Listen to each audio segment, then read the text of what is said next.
रहे थे, नए चीफ आ रहे थे, नई एक्सटेंशन, उस वक्त ताहयात एक्सटेंशन की बात हो रही थी, उनका क्या किरदार था?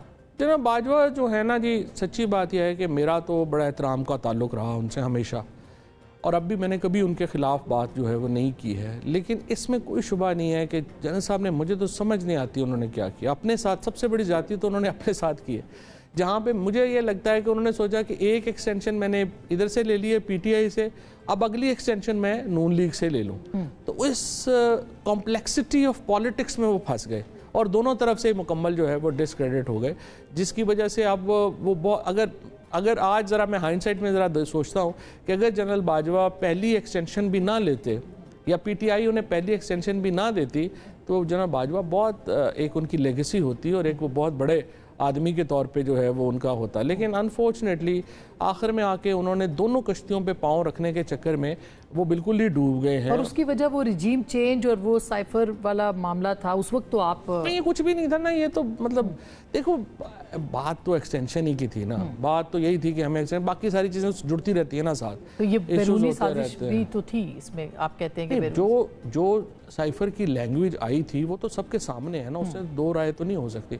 जाहिर है कि वो लैंग्वेज बड़ी ऑब्जेक्शनेबल थी, नेशनल सिक्योरिटी कमेटी ने उसके ऊपर जो है वो उनको डिमाश किया था, वो सारी बातें जो थी वो थी साजिश। लेकिन इसके मतलब साजिश से अगर आपकी मुराद यह है कि अमेरिका ने फौज नहीं उतार दी हमें और वो निकाला नहीं, तो जाहिर है फिर साजिश तो नहीं थी। लेकिन अदम एतमाद तो सियासी जमातों ने किया ना।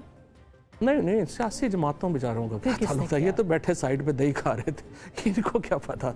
नहीं, सियासी जमात एतमाद नहीं लाते, वो तो अब राना सनाउल्लाह साहब ने सब जो नून लीग है उन्होंने बता दिया सारा कुछ नहीं जी, कोई अदम एतमाद वगैरह का सियासी जमातों से कोई। तो एक तो एस्टेब्लिशमेंट के साथ दूरी जो कि एक एक्सट्रीम पे चली गई, जाहिर है कि गैर सियासी लोगों का किरदार वहाँ पे बढ़ गया। अभी भी आपकी जमात में आप कह रहे हैं कि गैर सियासी लोगों का किरदार है जिसकी वजह से मामलात खराब है, उसकी वजह से कोई हिकमत अमली नहीं ना बन पाई, पॉलिटिकल हिकमत अमली नहीं बन। देखो ना, बड़े इन्होंने मौके ज़ाया कर दिए मेरे ख्याल में। फॉर एग्जांपल अगर आप रिसेंटली देखें तो अगर मैं जो है समझूं तो 9 फरवरी वो दिन था जब पूरी तरीके इंसाफ को सड़कों पर होना चाहिए था हर सूरत में, और उसके बाद क्योंकि आपका इलेक्शन चोरी हो रहा था, और 9 को जब ये कोर कमेटी की मीटिंग हुई और इन्होंने कहा एहतजाज करें, तो हामिद खान और शिबली फराज साहब ने कहा नहीं, हम पार्लियामेंट में अपना रोल अदा करेंगे।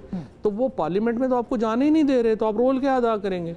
जितनी बड़ी धांधली हुई और जिस तरह इलेक्शन चोरी किया गया फॉर्म 47 के ज़रिए, तरीके इंसाफ को हरगिज़ ये नताइज कबूल नहीं करने चाहिए थे, and they should have been on the roads, और सड़कों पे रहना चाहिए, सड़कों पे होना चाहिए। के लिए क़यादत मौजूद नहीं थी। नहीं, जो उस वक्त अगर 47 में निकलते ना, तो उस वक्त ये था कि हर MNA MPA जो हारा था वो क़यादत ही थी ना, वो साथ मिलते और वो लेके आते। इसके बाद जब लियाकत चट्ठा ने प्रेस कॉन्फ्रेंस की कमिश्नर ने, और उसने ये सारी धांधली का मामला जो है वो चौराहे पे फोड़ दिया, उस वक्त फिर जो है वो आपने कुछ नहीं किया।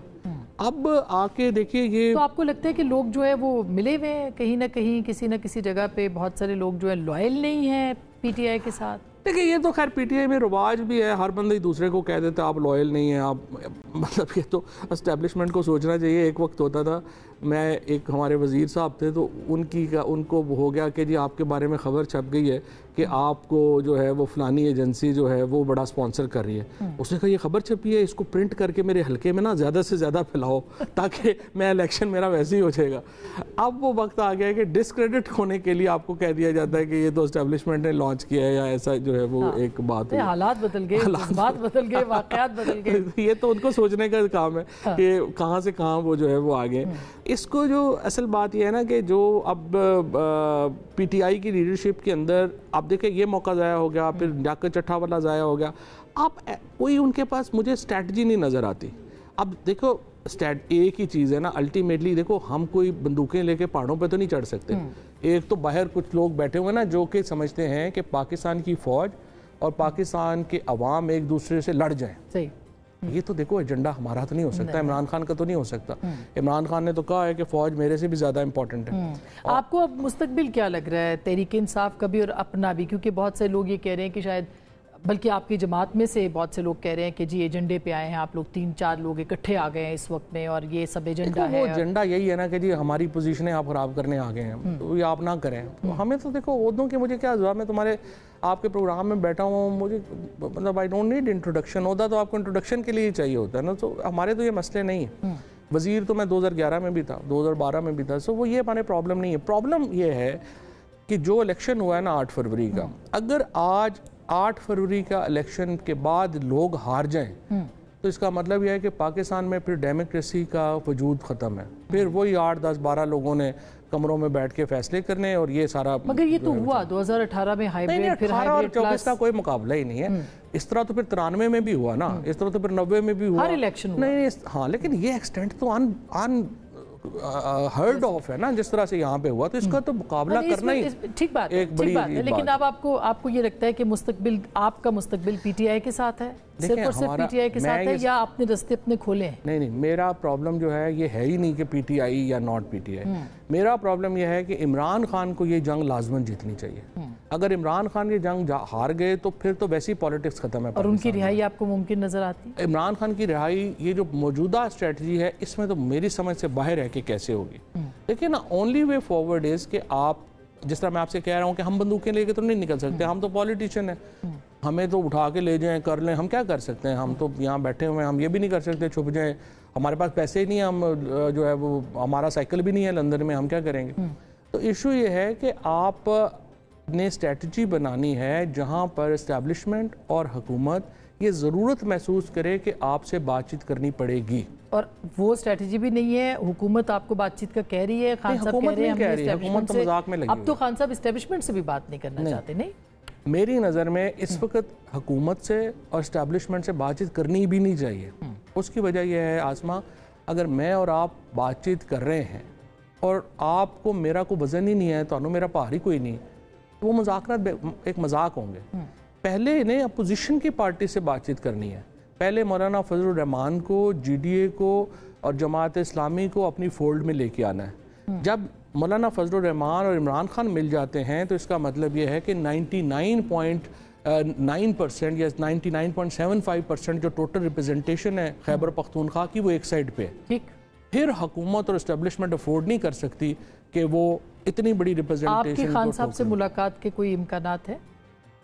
देखिए, मुझे मैसेज आया था, अब जब भी मुझे कहेंगे मैं चला जाऊंगा, कोई प्रॉब्लम नहीं। और खान साहब की तरफ से रिसेंटली खान साहब ने जब भी कहा, बुलाया, तो मैं चला जाऊंगा। और कल अगर वो कोई फैसला आपके बारे में करते हैं?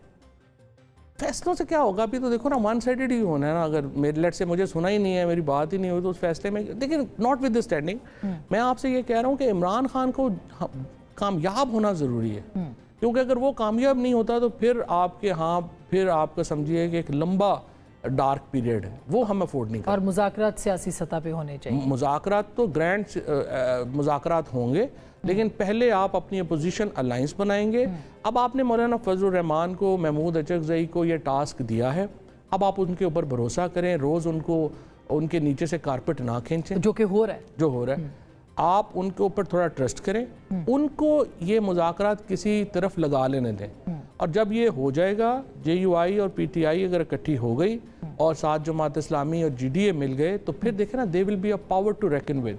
आप फिर उनको नहीं, अगर राना सनाउर, शहबाज शरीफ साहब ने अभी तो देखे ना क्या हुआ कि उन्होंने मतलब मुज़ाकरात की ऑफर की, अगले दिन इद्दत में आपने बेल रिजेक्ट कर दी, तो इसका क्या मतलब है? तो अदालतों ने की ना। नहीं, लेकिन हुकूमत नहीं करवाई ना। अगर इसका मतलब यह है कि जो शहबाज शरीफ है, या तो उनकी सुनते ही कोई नहीं है। अगले 6-7 महीनों में आप कहाँ देख रहे हैं खुद को भी और PTI को भी? Last question. देखो, अभी तो PTI का हमें देखना पड़ेगा ना कि PTI का क्या हिकमत अमली बनती है और कैसे जो है वो बाहर आ पाते हैं या नहीं आ पाते। हमारा सच्ची बात है, पूरा पाकिस्तान ही इस वक्त एक डिसइल्यूजनमेंट में है। वी डोंट नो किधर हम जाएंगे, हमें पाकिस्तान के ही नहीं पता। PTI कोई खतरा है ना? अंदरूनी जो लोग हैं वो सबसे बड़ा खतरा है, बाहर से तो PTI देखो कोई इतना खतरा नहीं है, क्योंकि इशू ये है कि वोट तो इमरान खान का है।